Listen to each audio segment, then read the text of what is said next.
வாழ்க வளமுடன் children. Happy morning. How are you all? Hope everybody is doing good. Along with your family members. Convey my regards to your family members too.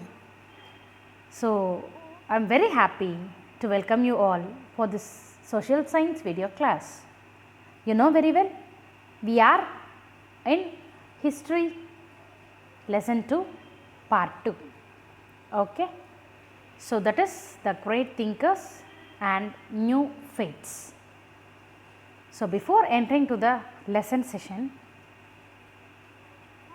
I am here to tell you an interesting story under Jataka tales. You know very well, Jatakas are popular stories about the previous birth and life of Buddha as human and as an animal. So, in each and every story teach us morals, some morals. Okay. Here is a story about the woodpecker and the lion. So, once upon a time, there lived a woodpecker and a lion. So, the lion hunted a big bison and sat down to eat it. Okay, it was getting ready to eat it. So, it so happened that while having his meal, a big bone got stuck into the lion's throat. So, he was not able to remove it and was in great pain. Okay. The lion itself does not know that what to do and how to overcome that, right. So, a kind-hearted woodpecker by seeing this is offering helping to lion. So, woodpecker however told the lion that he would only take out the bone if the lion promised not to eat him while removing the bone.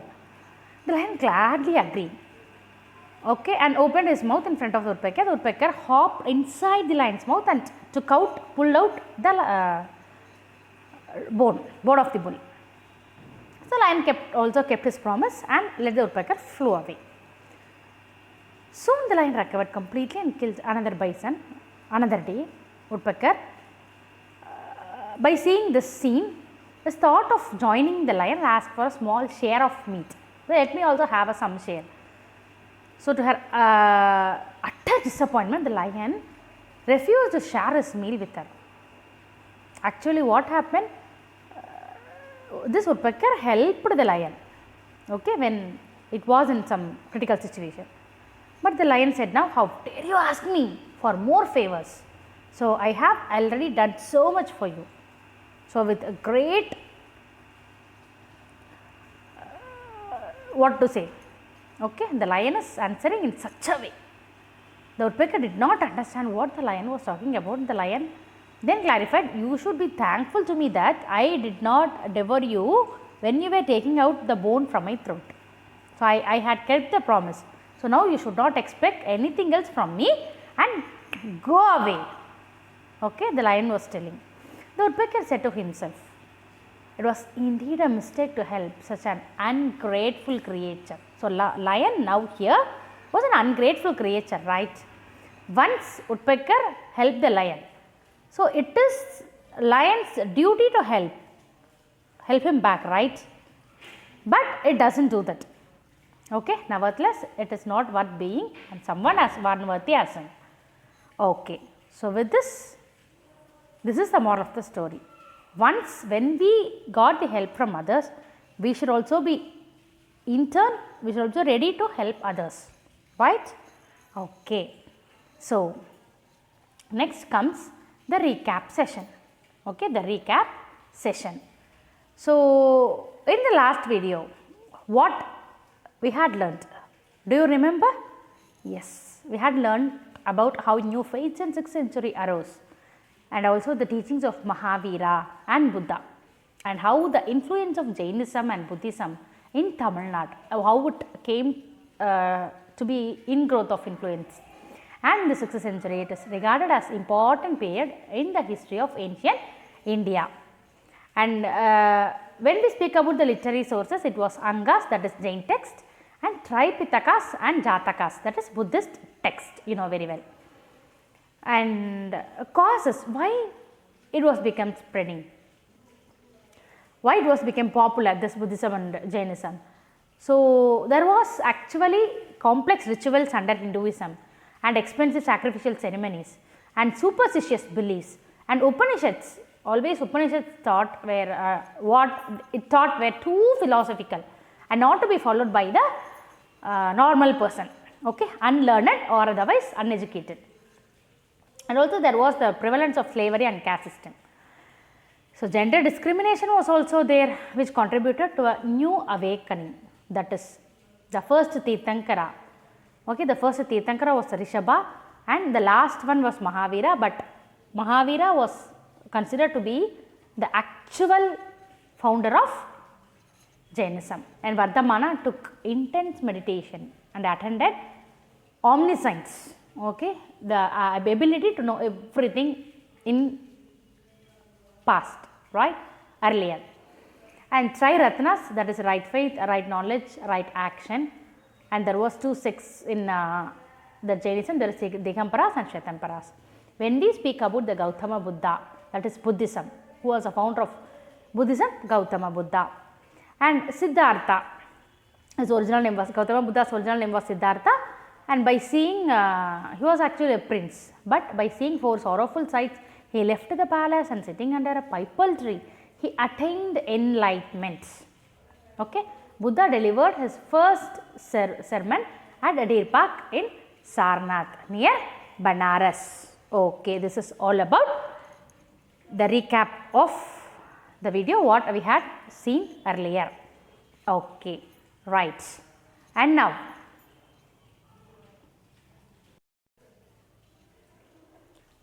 here are the 4 noble truths of Buddha. Okay, under Buddhism there were followed 4 noble truths. One is life is full of suffering. Yes, there will be sufferings. We have to overcome everything by our meditation. Suffering is the whole sole caused by ignorance and selfish desire. Okay, desire is the cause of misery. According to Buddha, desire is a cause of misery. Okay, we should overcome all these desires. Only then we can able to be overcome all those miseries also. And then when ignorance and karming are reduced and sorrows and sufferings can be removed by giving up one's desire. We have to give up our desire. The desire can be overcome by following the right path, that is noble eightfold path. Okay, the way to overcome sufferings is the path to enlightenment. Okay, and then here is the eightfold path, which was strongly considered by Lord Buddha, that is right view, right thought, that is right intention, right speech, right action, right livelihood, right effort, and right knowledge and right meditation. Okay, right view, we have to, whatever we see, according to it we have to see the right view. We should have the right view, and right intention, that is right thought. Okay, the thought in our mind, it should be we should have a good thought. And then right speech, whatever we speak, it should be in a politeful manner and respectful manner. And right action, not only speaking, we should show that humbleness in our action too. That is right livelihood, we need not disturb others, that is right livelihood. And right effort and right knowledge, and also that is right meditation, right mindfulness or right meditation. Okay, these are the eightfold paths. The teachings of Lord Buddha were simple and taught in a language which common people can also able to understand and use for communication on those days. Okay, since the teachings address the everyday concern of the people, they could relate to them. They could easily able to accept it. He was opposed to rituals and sacrifices, the unwanted rituals and sacrifices.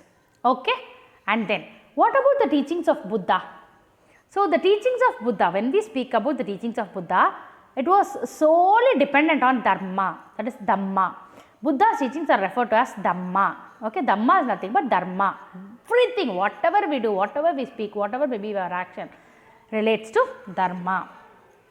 We should not go beyond that of Dharma. Okay?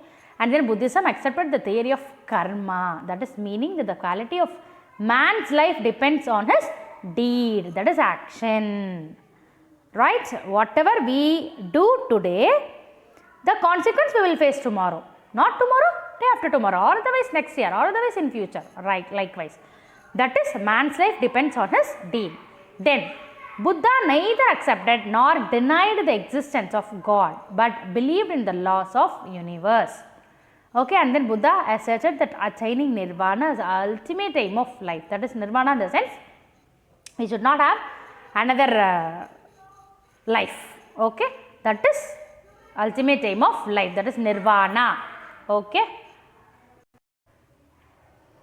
So, the Buddha advocated ahimsa or non-violence. Okay, always we should follow the path of ahimsa, and Buddha had rejected the caste system. He is against the caste system. And then the wheel of life, that is represents the Buddhist view of the world. Okay, the wheel of life represents the Buddhist view of the world. And next is Buddhist Sangha. What the picture what you can now see is Buddhist Sangha. Okay. So, under Buddhist Sangha, what is Buddhist Sangha? Buddha laid foundation for a missionary organization called Sangha, meaning association, that is group of people, okay, following one path. Association for the propagation of his faith. Propagation in the sense to spread that, okay, propagation of his faith. The members were called bhikshus.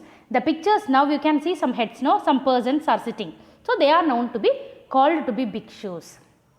Buddham Charanam Gacchami, likewise they will be holding one path and then they will be getting bhikshus, monks. They led a life of austerity, okay, without getting married, they will be leading their life. Okay, here the Chaitya, a Buddhist shrine or meditation hall. Chaitya means meditation hall, Viharas means living quarters for monks, okay, home, just like a home. And then stupas built over the remains of Buddha's body. They are monuments of great artistic value.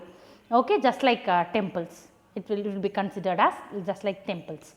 And then now there was two sects under Buddhism, that is Buddhist sects, Hinayana and Mahayana. So, under Hinayana there was some radical difference between Hina and Mahayana. Hinayana told that did not worship idols or images of Buddha, and what Mahayana told, it worshipped images of Buddha. And then it practiced Hinayanas, those who are following Hinayana, they practice austerity. But Mahayana, they observed elaborate rituals. Okay, and they believed that salvation of the individual as its goal. But Mahayana, those who are following Mahayana, they believed that salvation of all beings as its objective. And then use Prakrit language, Hinayana Prakrit language, Mahayana Sanskrit language.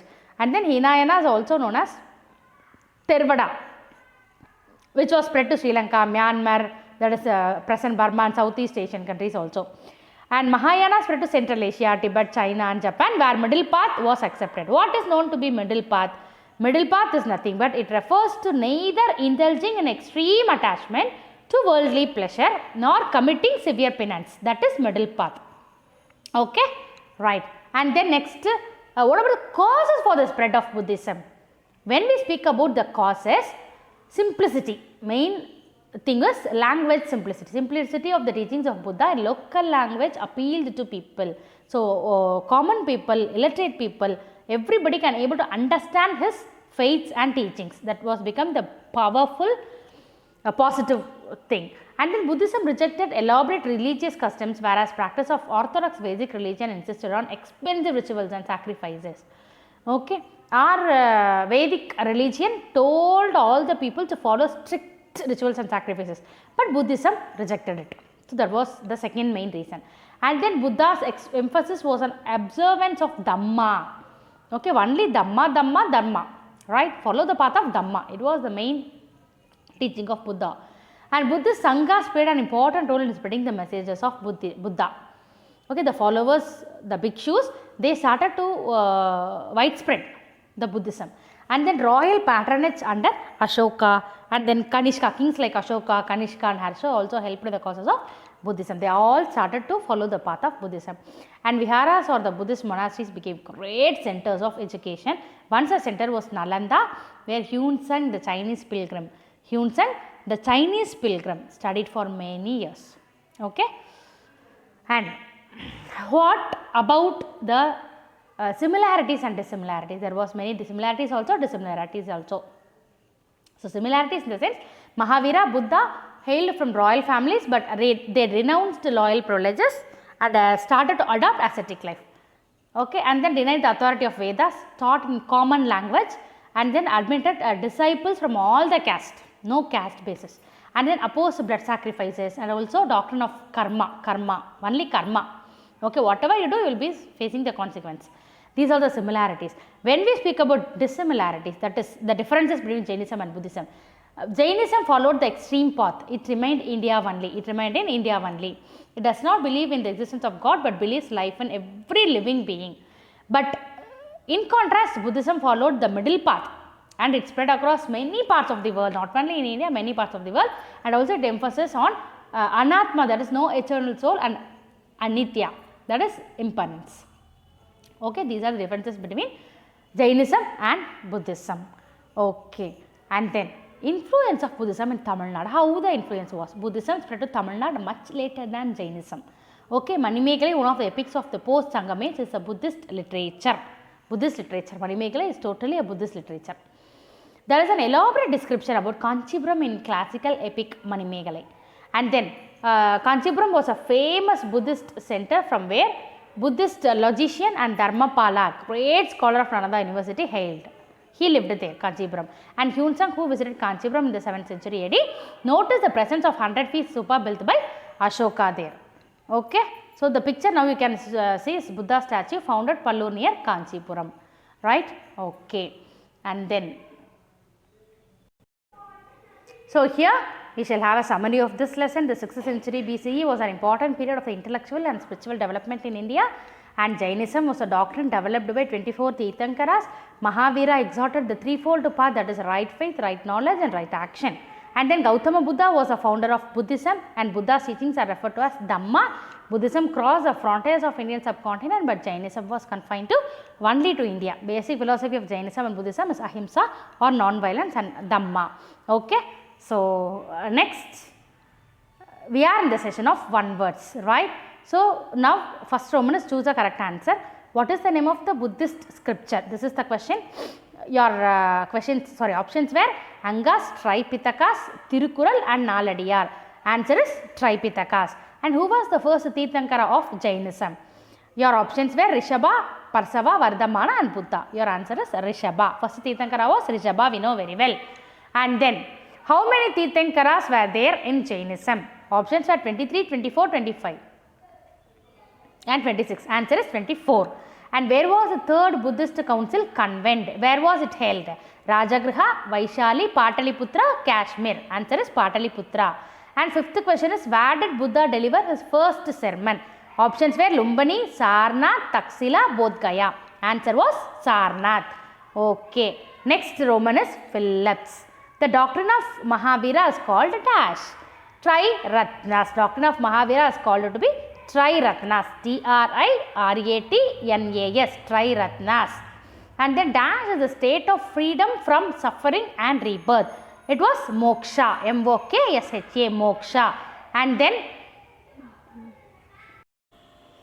so dash was the founder of Buddhism. Who was the founder of Buddhism?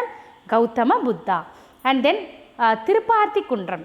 It was a village in Kanchipuram. Was once called dash Jinakanchi. J-I-N-A-K-A-N-C-H-I. Sorry children, spelling is wrong here for answer. J-I-N-A-K-A-N-C-H-I. Jinakanchi. Tirupati Kundram was a village in Kanchipuram that was once called to be Jinakanchi. Dash were built over the remains of Buddha's body, that is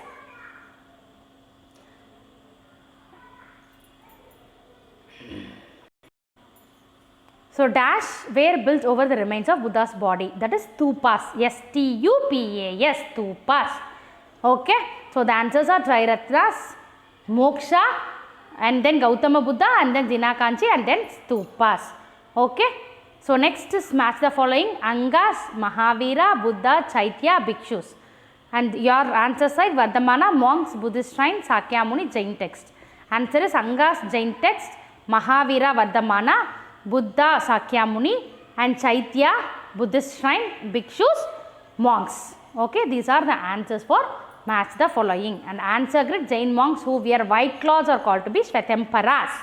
And what is the meaning of Buddha? Awakened or enlightened. Who is the 24th Tirthankara? That is Mahavira. Who is the 24th Tirthankara? Mahavira. Who delivered Dharma Chakra Pravartana? That is Buddha. Gautama Buddha also you can write. And how many noble truths are there in Buddhism? That is 4. And then Which religion's teachings include Four Noble Truths and Eightfold Path? Exactly, it is Buddhism. Buddhism. And name the earliest Buddhist literature. Name the earliest Buddhist literature which deals with stories of various births of Buddha. That is Jataka tale. Just now I said the story from Jataka tale, no? And name any 4 places where Jain monasteries are located in Tamil Nadu. Puhar, Urayur, Madurai and Kanchi. Name one of the twin epics, Manimekalai. Okay. So, these are the answers for one words. With this, let me wish to complete this session. So, go through all the book back on and also book pages, lesson pages. Only then you can be able to answer all the questions. Okay, both in class test and also an essay too. So, thank you children. Have a notes of these answers also. Mark your answers in the book. Let me thank for your patience listening. Thank you very much. Thank you. Stay tuned. Stay connected. Bye.